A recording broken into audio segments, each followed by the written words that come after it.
Hi, my name's Ilma and welcome to my channel. I've been posting Christian blogs 12 straight years every day. Today I'd like to share Genesis 34 verses 25 to 31. Here's the word of God. On the third day, when they were sore, two of the sons of Jacob, Simeon and Levi, Dinah's brother, took their swords and came against the city while it felt secure and killed all the males. They killed Hamor and his son Shechem with the sword and took Dinah out of Shechem's house and went away. The sons of Jacob came upon the slain and plundered the city because they had defiled their sister. They took their flocks and their herds, their donkeys, and whatever was in the city and in the field. All their wealth, all their little ones and their wives, all that was in the houses they captured and plundered. Then Jacob said to Simeon and Levi, "You have brought trouble on me by making me stink to the inhabitants of the lands, the Canaanites and the Perizzites. My numbers are few, and if they gather themselves against me and attack me, I shall be destroyed, both I and my household." But they said, "Should he treat our sister like a prostitute?" Genesis 34:25 to 31. And here's the poem I wrote inspired by those verses. The slaughter of the Canaanites' men. On the third day of the Canaanite male circumcision, while they were still sore, Simeon and Levi took their swords and killed all the male inhabitants of the land. They also didn't spare Hamor and Shechem, and they took Dinah out of their house. They also took all their flocks, herds, and donkeys, and whatever was in their field. Jacob was distressed, knowing that his sons had brought trouble for him in Canaan. He knew that he wasn't getting younger if the Canaanites retaliate from this attack. Here's my essay.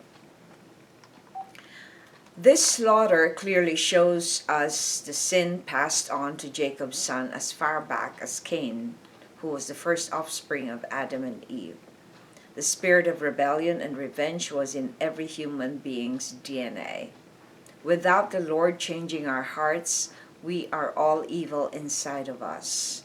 Simeon and Levi were walking in their flesh and sinful nature. Their egos were hurt that their sister was defiled, and Jacob wasn't doing anything about it. There was no respect for authority and honor. They were deep in the hurt that was done to their reputation.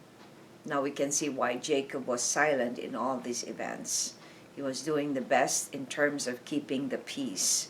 He knew his children's character well enough from the start. Reflection.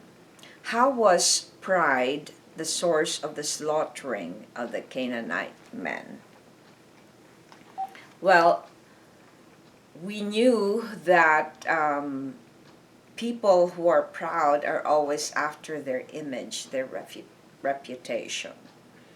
And it's interesting how we do not realize that we are not the ones who will revenge or avenge, but it is God who will avenge his people.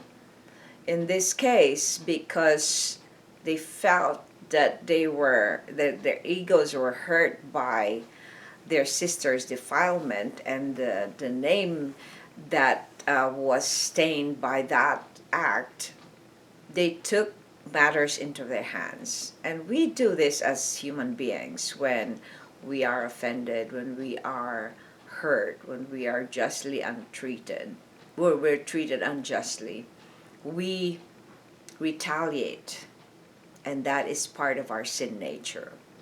But here we recognize how Jacob had God in him because he did not retaliate.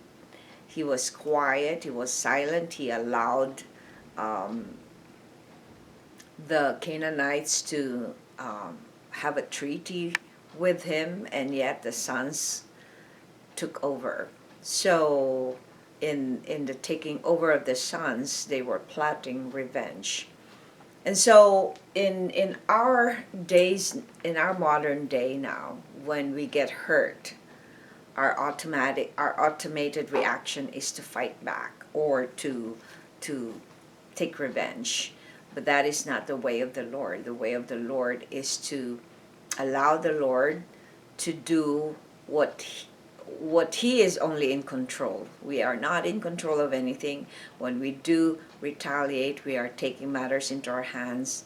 We are actually defying authority. At the same time, we are not trusting God.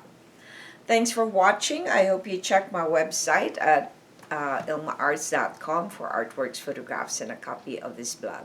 Please subscribe to my channel on YouTube so I could make more videos and give you the Word of God. If you haven't already, please check over 3,000 videos I've done all these 12 years I've been doing this. Just type on Google or YouTube search ILMA'S Poem Devotional. Have a wonderful day. Alexa.